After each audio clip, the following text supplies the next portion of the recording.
Gledate Gorenjska poročila na GIF TV.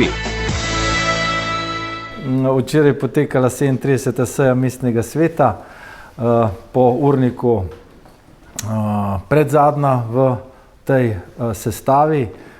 Seveda pa ni rečeno, da bo zadnja, če bo treba kaj nujnega sprejemati. Veliko zadev smo obdelali, točk ni bilo toliko, ampak je bilo pa vsebine kar precej. Od kadrovskih zadev Roman Nahtigal je zamenjal Sebastjana Gubiča kot člana volilne komisije Mestne občine Kranj, potem Vlasta Rozman je zamenjala v svetu osnovne šole Simona Jenka Jernejo Logar in pa podali smo pozitivno mnenje kandidaturi za ravnatelja osnovne šole Franceta Prešerna Kranj, in sicer Tomažu Langu in pa Silvanu Baši.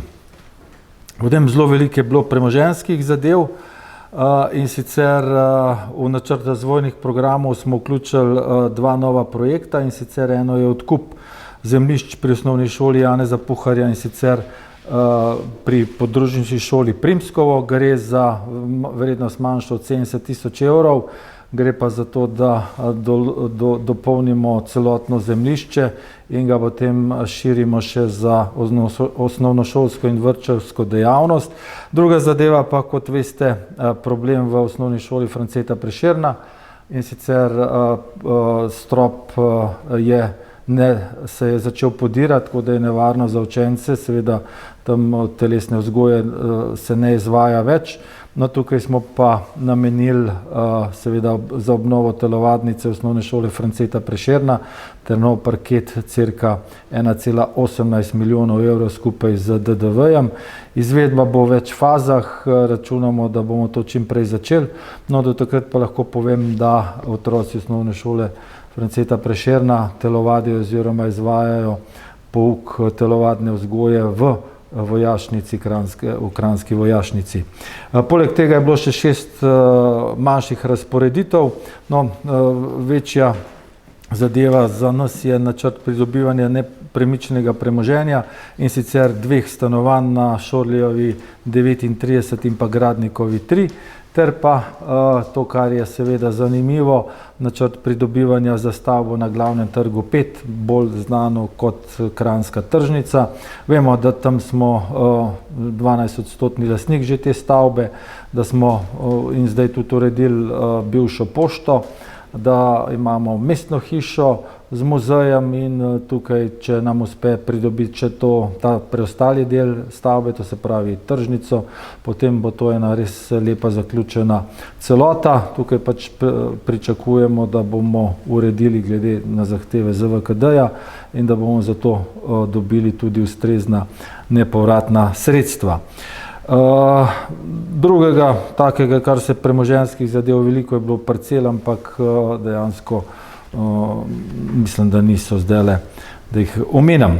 Zelo pomembna zadeva je odlok o podelitvi koncesije za zdravstveno oskrbo v domu upokojencev Kranj. To smo naredili po hitrem postopku, to se pravi, obenem opravili tudi drugo branje, tako da sam odlok velja. Problem je vsesplošen, vseslovenski, in sicer pomanjkanje družinskih zdravnikov. Posledično imamo v domu upokojencev res velik problem.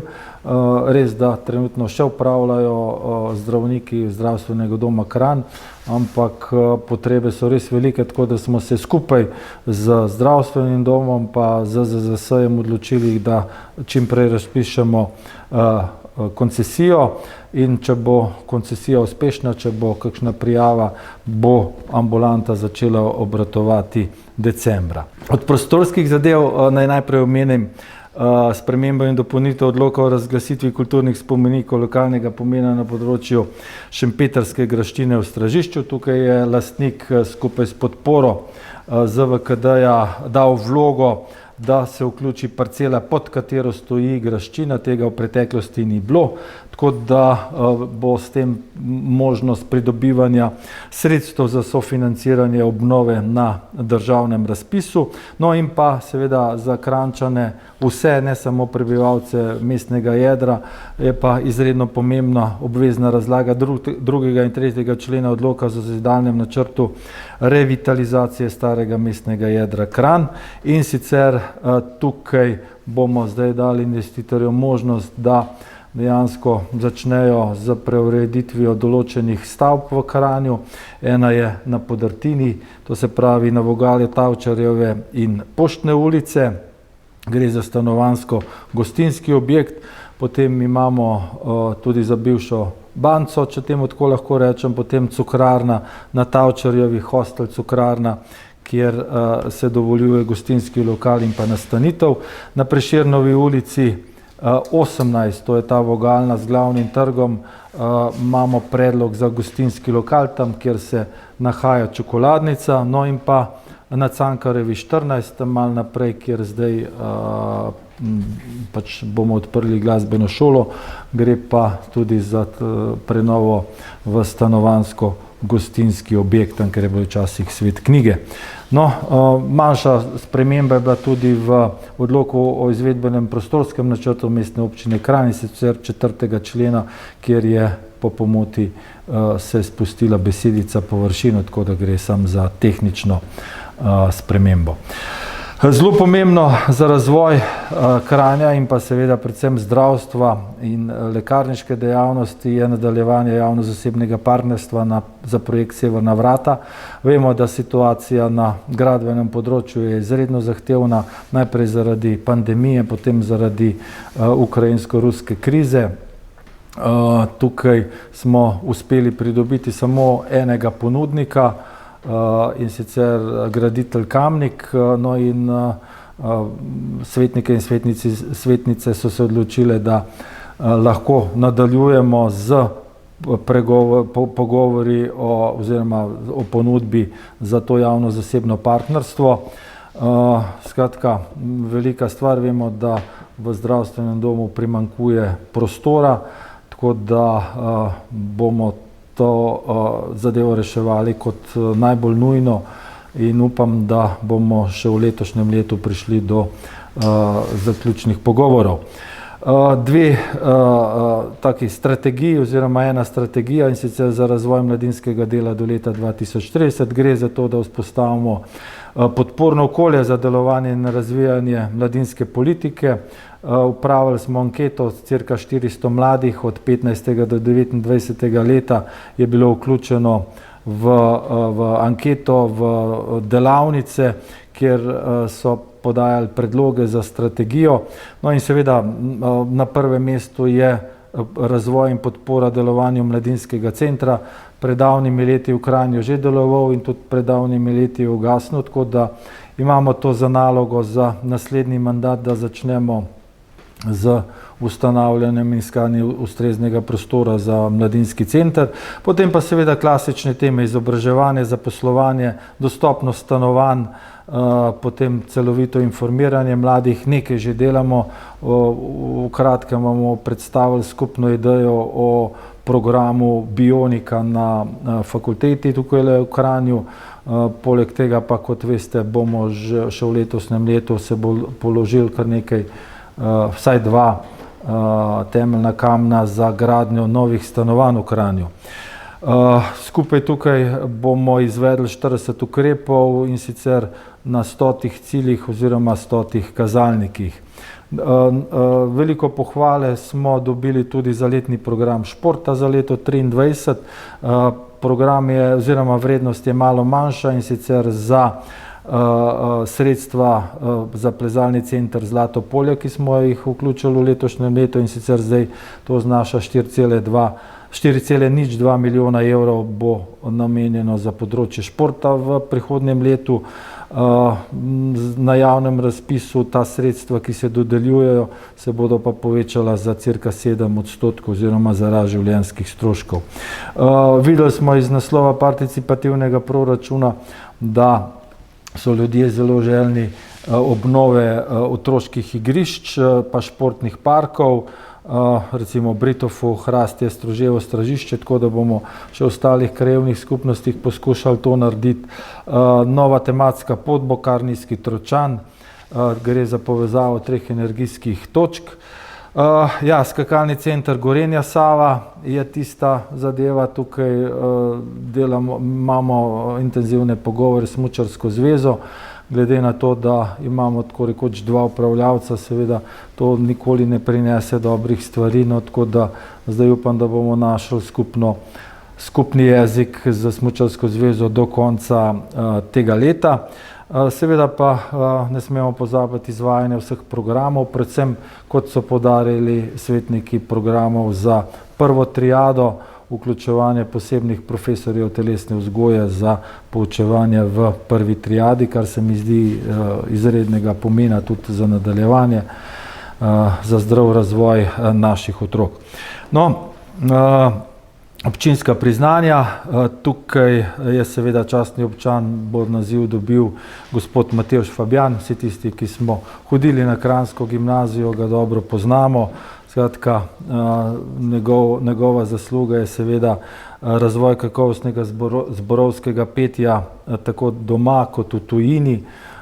Začel je, kot ste videli, že leta 1964 s tem in dejansko so svojo kariero v kranjski gimnazijo res spodbujal zborovsko petje. Potem imamo nagrado mestne občine Kranj, Zoran Smiljanić, seveda zelo poznan karikaturist oziroma avtor večjih slovenskih stripov. Listino o priznanju mestne občine Kranj prejme gasilec Jože Frelih za njegovo prostovoljno delo na gasilskem področju, potem Jože Benedik za urejanje pohodniških poti na Svetega Jošta. Vemo, da to dela brezplačno, res z velikim entuziazmom.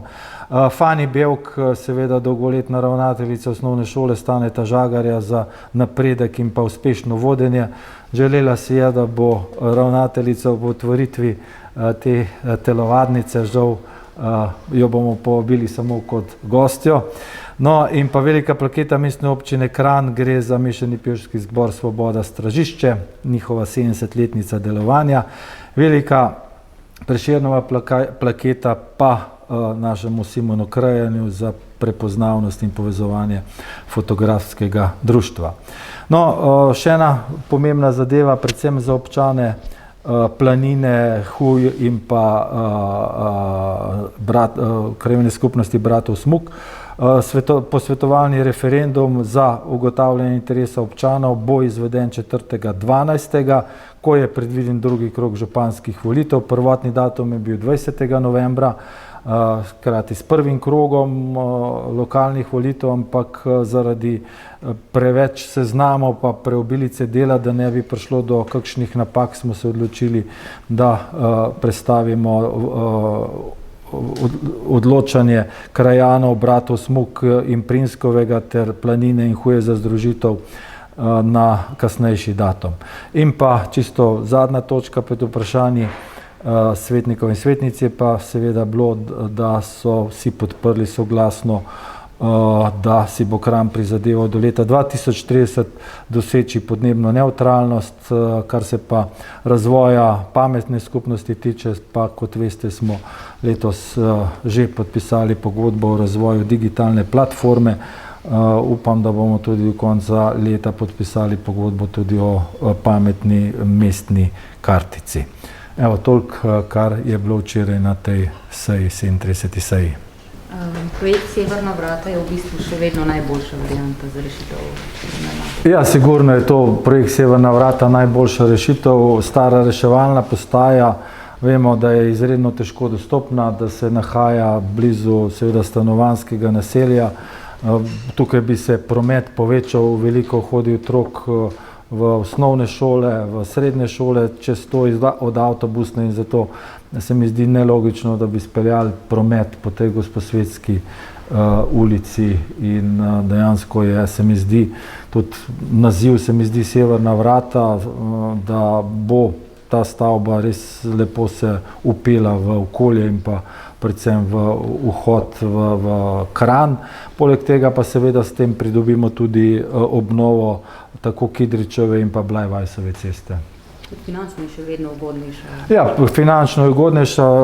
Trenutna ocena je, da bi naš del prišel 6,8 milijona evra skupaj z vrednostjo zemljišča, ki ga dajemo, s tem, da bi seveda tako zdravstveni dom dobil res primerne prostore. En stopnič bo namenjen za koncesijske dejavnosti oziroma za privatno zdravstvo, tretji pa stanovanjski del, s tem, da bi tudi bilo v spodnjih prostorih večji prostor namenjen za Gorenjske lekarne.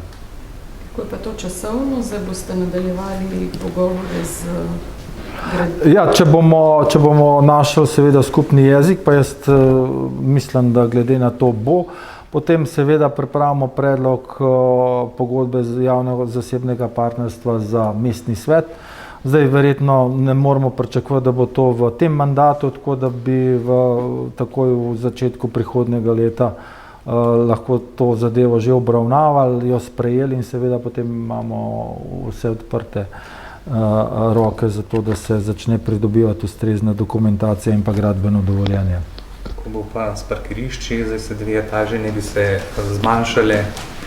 Ja, tukaj še vedno obstaja načrt s tem, da zemljišče ni naše, zemljišče je od župnije in pa od Ministrstva za zdravstvo, da bi pod tem naredili podzemno garažo. Še vedno ostaja vhod strani Kidričeve, tam, kjer je za osnovno šolo Franceta Prešerna, ta križišče in pa naprej za fakulteto oziroma za dijaški dom oziroma gimnazijo Franceta Prešerna. Tako da to je mogoče naslednja faza. V prvi fazi bodo seveda parkirišča na zunanji ploščadi, ampak ideja je, da se istočasno pogovarjamo tudi za umestitev garažne hiše. Vemo, da bi potem s tem pokrili tako Zlato polje kot en del vodovodnega stolpa, kar se parkirišč tiče.